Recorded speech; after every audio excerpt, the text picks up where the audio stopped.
Assalamualaikum warahmatullahi wabarakatuh. Kawan-kawan semua dimanapun Anda berada, berjumpa kembali di channel ini. Terima kasih telah menonton. Bagi yang belum subscribe, silahkan subscribe terlebih dahulu. Nantinya jangan lupa untuk like, comment, and share. Baiklah kawan-kawan, pada video kali ini kembali lagi kita akan membahas soal-soal penyelenggara pemilu. Kita langsung saja ke soal yang pertama. Soal nomor 1. Salah satu persyaratan pemantau pemilihan dalam pemilihan gubernur dan wakil gubernur, bupati dan wakil bupati, serta wali kota dan wakil wali kota adalah: A. Mempunyai kantor tetap sampai ke tingkat kecamatan. B. Memiliki kepengurusan sampai ke tingkat kecamatan. C. Mendapat akreditasi dari pengawas pemilihan. D. Terdaftar di Kementerian Hukum dan HAM. E. Bersifat independen. Jadi salah satu persyaratan pemantau pemilihan adalah E. Bersifat independen. Soal nomor 2, di bawah ini tugas KPU Kabupaten Kota dalam penyelenggaraan pemilu anggota Dewan Perwakilan Rakyat, Dewan Perwakilan Daerah, dan Dewan Perwakilan Rakyat Daerah. Kecuali A. Melaksanakan semua tahapan penyelenggaraan di Kabupaten Kota berdasarkan ketentuan peraturan perundang-undangan. Ini merupakan tugas dari KPU. B. Mengordinasikan dan mengendalikan tahapan penyelenggaraan oleh PPK, PPS, dan KPPS dalam wilayah kerjanya, juga merupakan tugas dari KPU Kabupaten Kota. C. Melaksanakan dengan segera putusan-putusan Bawaslu Kabupaten Kota. Ini merupakan kewajiban dari KPU Kabupaten Kota. D. Merencanakan program dan melaksanakan anggaran serta menetapkan jadwal di Kabupaten Kota. E. Menyampaikan daftar pemilih kepada KPU Provinsi. Ini juga merupakan tugas dari KPU Kabupaten Kota. Jadi yang bukan merupakan tugas dari KPU Kabupaten Kota adalah C. Melaksanakan dengan segera putusan Bawaslu Kabupaten Kota. Karena ini merupakan kewajiban dari KPU Kabupaten Kota. Selanjutnya soal nomor 3, di bawah ini yang merupakan kewenangan KPU Kabupaten Kota dalam penyelenggaraan pemilu adalah: A. Melaksanakan semua tahapan penyelenggaraan di Kabupaten Kota berdasarkan ketentuan peraturan perundang-undangan. Ini merupakan tugas KPU Kabupaten Kota. B. Mengordinasikan dan mengendalikan tahapan penyelenggaraan oleh PPK, PPS, dan KPPS dan wilayah kerjanya. Ini juga merupakan tugas. C. Menindaklanjuti dengan segera temuan dan laporan yang disampaikan oleh Bawaslu Kabupaten Kota, merupakan kewajiban. D. Merencanakan program dan melaksanakan anggaran serta menetapkan jadwal di Kabupaten Kota. Ini juga merupakan tugas dari KPU Kabupaten Kota. E. Membentuk PPK, PPS, dan KPPS dalam wilayah kerjanya. Nah, ini yang merupakan wewenang dari KPU Kabupaten Kota. Jadi untuk soal nomor 3 ini jawaban yang tepat adalah E. Membentuk PPK, PPS, dan KPPS dalam wilayah kerjanya. Soal nomor 4, lembaga negara yang merupakan satu kesatuan fungsi penyelenggaraan pemilu adalah: A. Komisi Pemilihan Umum, Badan Pengawas Pemilihan Umum, dan Dewan Kehormatan Penyelenggaraan Pemilihan Umum. B. Komisi Pemilihan Umum, Badan Pengawas Pemilihan Umum, dan Mahkamah Konstitusi. C. Komisi Pemilihan Umum, Badan Pengawas Pemilihan Umum, dan Komisi Penyiaran Indonesia. D. Komisi Pemilihan Umum dan Badan Pengawas Pemilihan Umum.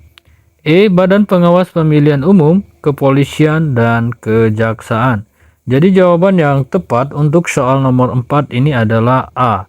Jadi yang termasuk kesatuan fungsi penyelenggaraan pemilu adalah Komisi Pemilihan Umum, Badan Pengawas Pemilihan Umum, Dewan Kehormatan Penyelenggaraan Pemilihan Umum atau DKPP. Selanjutnya soal nomor 5, berikut ini merupakan prinsip-prinsip pengaturan dana kampanye kecuali: A. Menjaga kesetaraan bagi peserta pemilu. B. Mencegah pembelian nominasi, pencukungan calon, dan pengaruh kontributor atau kelompok kepentingan terhadap calon. C. Mengikut sertakan peserta pemilu dalam membuat regulasi pengaturan dana kampanye. D. Membebaskan pemilih dari tekanan kandidat atau partai dari iming-iming dukungan keuangan. C. Mencegah donasi ilegal dan dana hasil korupsi atau kejahatan lainnya. Jadi yang bukan merupakan prinsip-prinsip pengaturan dana kampanye adalah C. Mengikut sertakan peserta pemilu dalam pembuatan regulasi pengaturan dana kampanye. Soal nomor 7, hingga saat ini perubahan Undang-Undang Dasar tahun 1945 telah dilakukan sebanyak 4 kali. Perubahan pertama dilakukan pada tahun A 1998, B 1999, C tahun 2000, D 2001, E 2002. Jawaban yang tepat untuk soal ini adalah B tahun 1999. Soal nomor 8, di bawah ini merupakan kewajiban penyelenggara pemilu dalam melaksanakan asas kepastian hukum. Berdasarkan peraturan bersama antara KPU, Bawaslu, dan DKPP mengenai kode etik penyelenggaraan pemilu. Kecuali A. Melakukan tindakan dalam rangka penyelenggaraan pemilu yang secara tegas diperintahkan oleh peraturan perundang-undangan. B. Menjelaskan keputusan yang diambil berdasarkan peraturan perundang-undangan, tata tertib dan prosedur yang ditetapkan. C. Melakukan tindakan dalam rangka penyelenggaraan pemilu yang sesuai dengan jurisdiksinya. D. Melakukan tindakan dalam rangka penyelenggaraan pemilu menaati prosedur yang ditetapkan dalam peraturan perundang-undangan. E. Menjamin pelaksanaan peraturan perundang-undangan yang berkaitan dengan pemilu sepenuhnya diterapkan secara tidak berpihak dan adil. Jadi jawaban yang tepat untuk soal nomor 8 adalah E. Menjamin pelaksanaan peraturan perundang-undangan yang berkaitan dengan pemilu sepenuhnya diterapkan secara tidak berpihak dan adil. Soal nomor 9, sistem pemilu digunakan untuk mengkonversi suara rakyat menjadi kursi.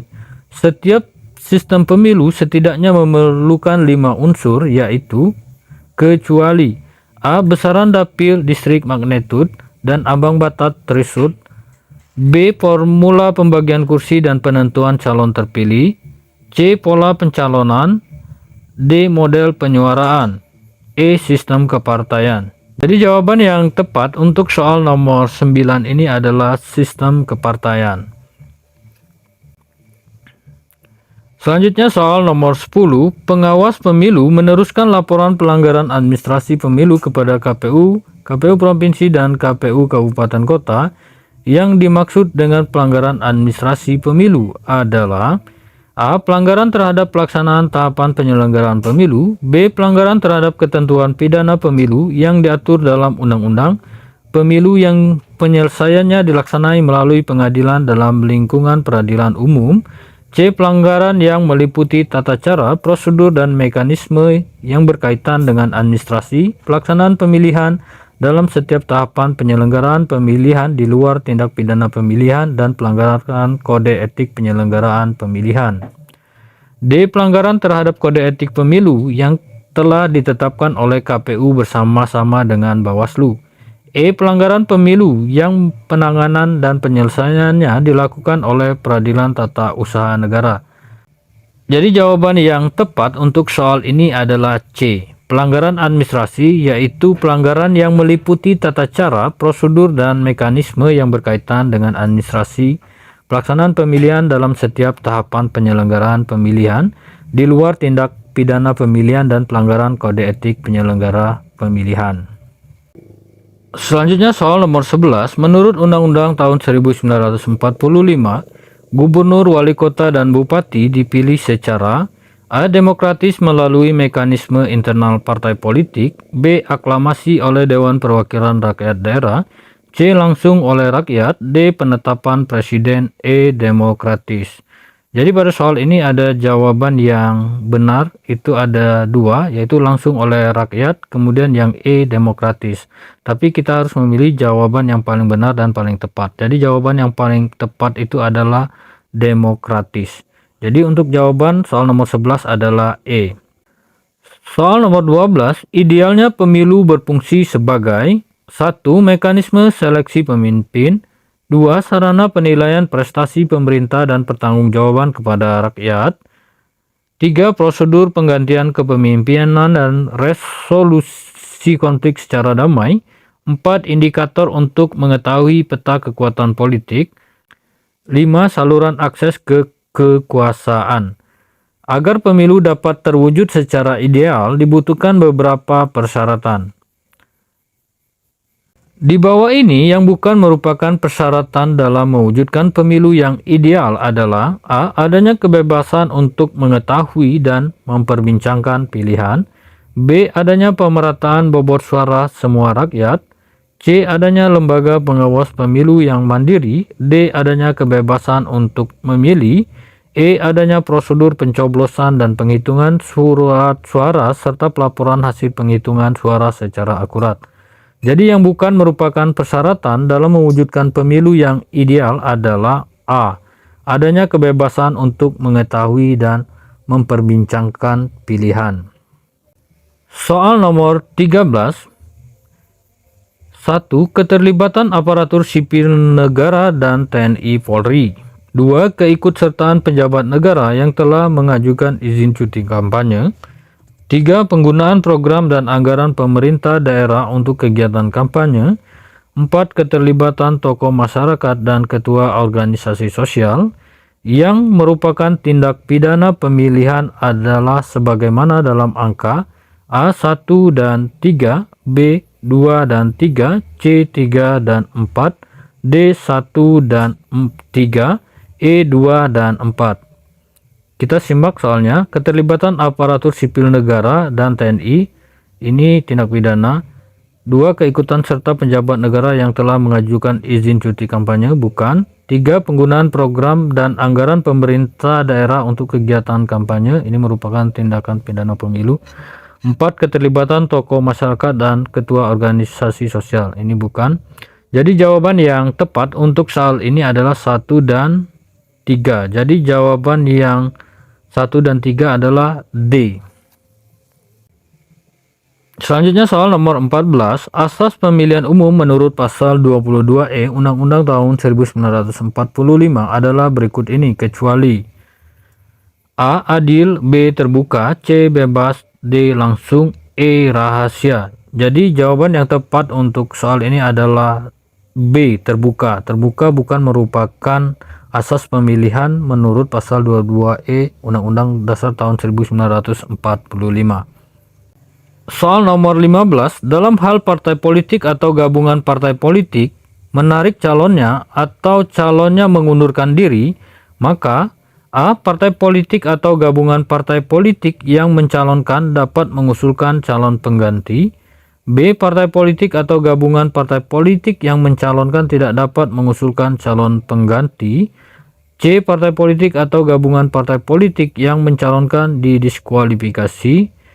D. Partai politik atau gabungan partai politik yang mencalonkan bisa saja mengganti dengan membuat surat pernyataan. E. Partai politik boleh saja mengusulkan kembali. Jadi jawaban yang tepat dalam hal partai politik atau gabungan partai politik menarik calonnya atau calonnya mengundurkan diri, maka partai politik atau gabungan partai politik yang mencalonkan tidak dapat mengusulkan calon pengganti. Jadi jawabannya B. Soal nomor 16. Salah satu larangan kampanye yang dapat langsung diberikan peringatan tertulis untuk menghentikan kegiatan kampanye walaupun belum menimbulkan gangguan dan atau penghentian kegiatan kampanye di tempat terjadinya pelanggaran atau seluruh daerah pemilihan setempat jika terjadi gangguan terhadap keamanan yang berpotensi menyebar ke daerah lain adalah A. Mengganggu keamanan, ketentraman, dan ketertiban umum. B. Menggunakan tempat ibadah, tempat pendidikan, dan melakukan pawai dengan berjalan kaki dan atau dengan kendaraan di jalan raya. C. Mengancam dan menganjurkan penggunaan kekerasan untuk mengambil alih kekuasaan dari pemerintah yang sah. D. Merusak dan atau menghilangkan alat peraga kampanye. E. Menggunakan fasilitas dan anggaran pemerintah dan pemerintah daerah. Jadi jawaban yang tepat untuk pelaksanaan kampanye yang dapat langsung dilakukan pembubaran itu adalah B. Menggunakan tempat ibadah, tempat pendidikan, dan melakukan pawai dengan berjalan kaki dan atau dengan kendaraan di jalan raya. Selanjutnya soal nomor 17. Di bawah ini adalah merupakan bentuk pelanggaran kode etik penyelenggara pemilu kecuali A. Anggota Panwas membiarkan tindakan pelanggaran hukum yang dilakukan oleh anggota KPU. B. Dengan sengaja tidak memberitahu pilihannya kepada orang lain. C. Keberpihakan terhadap salah satu peserta pemilu. D. Mengeluarkan pendapat untuk mendukung salah satu peserta pemilu. E. Melakukan tindakan yang melampaui batas kewenangan. Jadi yang bukan merupakan pelanggaran kode etik penyelenggara pemilu adalah B. Dengan sengaja tidak memberitahu pilihannya kepada orang lain. Soal nomor 18, anggota KPU Kabupaten Kota wajib mematuhi kode etik yang disusun dan disetujui bersama oleh A. Bawaslu, Mahkamah Konstitusi dan Mahkamah Kehormatan Dewan. B. DKPP, Bawaslu dan Mahkamah Konstitusi. C. KPU, Bawaslu dan Mahkamah Konstitusi. D. DKPP, KPU dan Mahkamah Konstitusi. E. KPU, Bawaslu, dan DKPP. Jadi jawaban yang tepat untuk soal ini adalah B. DKPP, Bawaslu, dan Mahkamah Konstitusi. Soal nomor 19, berdasarkan keputusan Komisi Pemilihan Umum bahwa pelaksanaan pemungutan suara serentak dalam pemilihan gubernur dan wakil gubernur, wali kota dan wakil wali kota, bupati dan wakil bupati pada tahun 2017 dilakukan pada tanggal A. 15 Januari 2017, B. 15 Februari 2017, C. 15 Maret 2017, D. 15 April 2017, E. 21 Februari tahun 2017. Jawaban yang tepat untuk soal nomor 19 itu adalah B. 15 Februari tahun 2017. Soal selanjutnya, jumlah partai politik lokal peserta pemilu tahun 2009 di Provinsi Aceh adalah A. 3 partai politik, B. 4 partai politik, C. 5 partai politik, D. 6 partai politik, E. 7 partai politik. Jawaban yang tepat untuk soal ini adalah D. 6 partai politik. Jadi pada tahun 2009 untuk partai lokal Aceh itu ada 6 partai politik. Soal nomor 21, jumlah partai politik lokal peserta pemilu 2014 di Provinsi Aceh adalah A. 3 partai politik, B. 4 partai politik, C. 5 partai politik, D. 6 partai politik. Jawaban yang tepat untuk soal ini adalah 3 partai politik. Jawabannya A. Soal nomor 22, jumlah partai politik lokal peserta pemilu 2019 di Provinsi Aceh adalah A. 3 partai politik, B. 4 partai politik, C. 5 partai politik, D. 6 partai politik, E. 7 partai politik. Jawaban yang tepat adalah B. 4 partai politik. Soal nomor 23, DKPP memberikan sanksi kepada setiap penyelenggara pemilu yang terbukti melakukan pelanggaran kode etik penyelenggara pemilu. Sanksi yang dijatuhkan kepada penyelenggara pemilu atas pelanggaran kode etik yang bersifat berat adalah A. Teguran tertulis, B. Peringatan keras, C. Pemberhentian sementara, D. Pemberhentian tetap, E. Pemberhentian tetap, dan denda. Jawaban yang tepat untuk soal nomor 23 adalah D. Pemberhentian tetap. Soal nomor 24, untuk menjalankan tugas dan fungsi dalam penegakan kode etik penyelenggara pemilu, Dewan Kehormatan Penyelenggara Pemilu membentuk A. Keputusan DKPP dan pedoman pemeriksaan dugaan pelanggaran kode etik, B. Surat edaran DKPP dan juknis tata cara pengaduan, C. Peraturan DKPP dan keputusan DKPP, D. Peraturan DKPP dan maklumat DKPP, E. MOU antara KPU, Bawaslu, dan DKPP. Jawaban yang tepat untuk soal nomor 24 adalah C. Peraturan DKPP dan keputusan DKPP. Soal nomor 25, berdasarkan Undang-Undang Nomor 7 Tahun 2017, berapa hari jangka waktu pembentukan pengawas TPS sebelum hari pemungutan suara? A. 7 hari, B. 14 hari, C. 21 hari, D. 23 hari, E. 30 hari. Jawaban yang tepat untuk soal nomor 25 adalah D. 23 hari. Soal nomor 26, di bawah ini yang tidak termasuk lembaga negara di Indonesia setelah amandemen Undang-Undang Dasar tahun 1945 adalah A. Majelis Permusyawaratan Rakyat, B. Dewan Perwakilan Rakyat, D. Dewan Perwakilan Daerah, D. Dewan Pertimbangan Agung, E. Presiden. Jadi jawaban yang tepat adalah D. Dewan Pertimbangan Agung. Soal nomor 27, sebelum berlakunya Undang-Undang Nomor 7 Tahun 2017, penyelenggaraan pemilu diatur dalam Undang-Undang A. Undang-Undang Nomor 22 Tahun 2007, B. Undang-Undang Nomor 8 Tahun 2017, C. Undang-Undang Nomor 12 Tahun 2003, E. Undang-Undang Nomor 15 Tahun 2011, E. Undang-Undang Nomor 2 Tahun 2011. Jawaban yang tepat untuk soal ini adalah D. Undang-Undang Nomor 15 Tahun 2011. Soal nomor 28, berdasarkan Undang-Undang Nomor 7 Tahun 2017, ambang batas suara nasional yang diperoleh partai politik peserta pemilu agar dapat disertakan dalam penghitungan kursi untuk DPR RI adalah sebesar A. 2,5%, B. 3%, C. 3,5%, D. 2%, E. 4%. Jadi parlemen threshold menurut Undang-Undang Nomor 7 Tahun 2017 itu 4%. Jadi jawaban yang tepat untuk soal ini adalah E. 4%.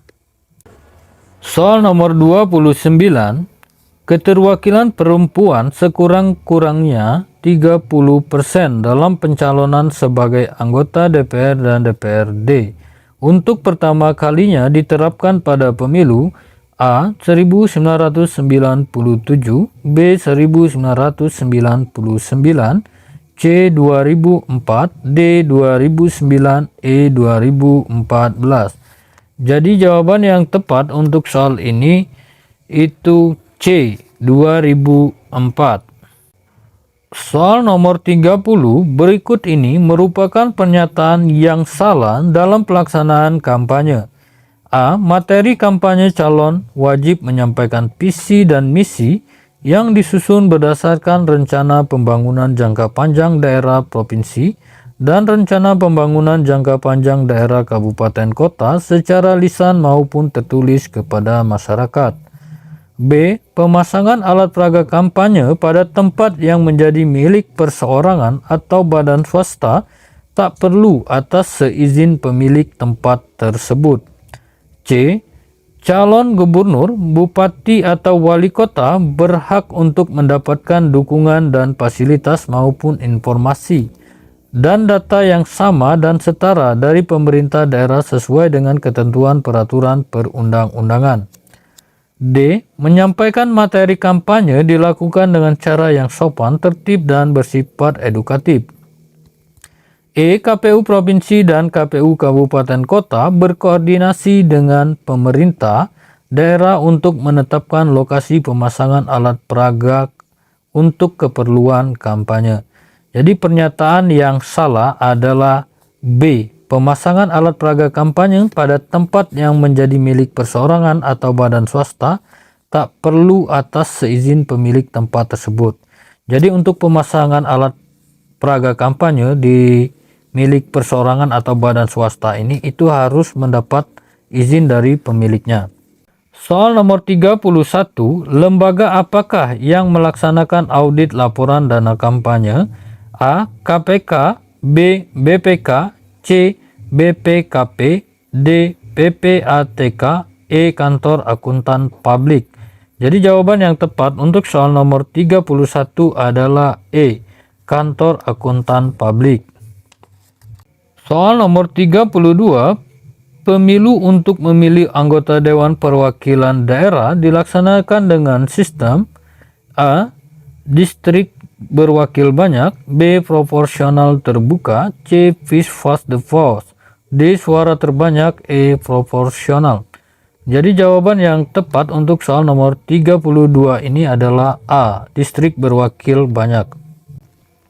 Soal nomor 33, pada pemilu tahun 2019, pemilihan anggota Dewan Perwakilan Rakyat dan Dewan Perwakilan Rakyat Daerah dilaksanakan dengan sistem A, distrik berwakil banyak, B, proporsional terbuka, C, first past the post, D, two round system, E, proporsional. Jadi jawaban yang tepat untuk soal nomor 33 itu adalah B, proporsional terbuka.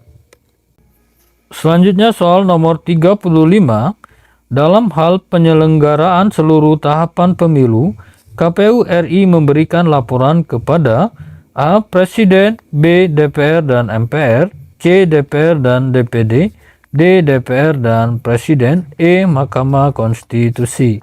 Jadi jawaban untuk soal nomor 35 D, DPR dan Presiden. Soal nomor 37, jenis perlengkapan pemungutan dan penghitungan suara di TPS meliputi antara lain kecuali A, kotak suara dan bilik suara, B, obeng untuk mencoblos, C, sampul kertas dan segel, D, surat suara, E, tinta.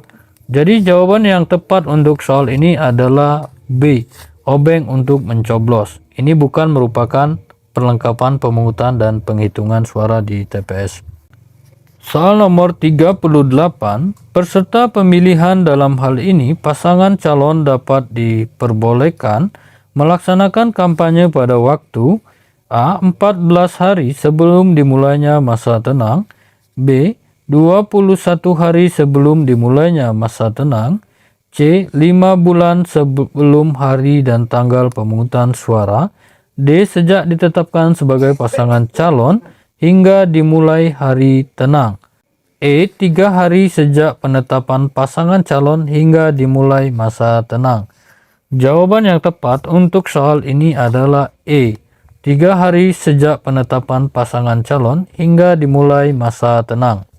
Soal nomor 39, calon terpilih anggota DPR, DPR Provinsi dan DPRD Kabupaten Kota pada pemilu 2009 ditetapkan berdasarkan calon yang A, berada di nomor urut 1 dalam daftar calon, B, memperoleh suara minimal 30% dari bilangan pembagi pemilih, C, memperoleh suara terbanyak berdasarkan urutan di daftar calon, D, memperoleh suara melebihi bilangan pembagi pemilih yang ditetapkan, E, memperoleh suara sama dengan bilangan pembagi pemilih yang ditetapkan.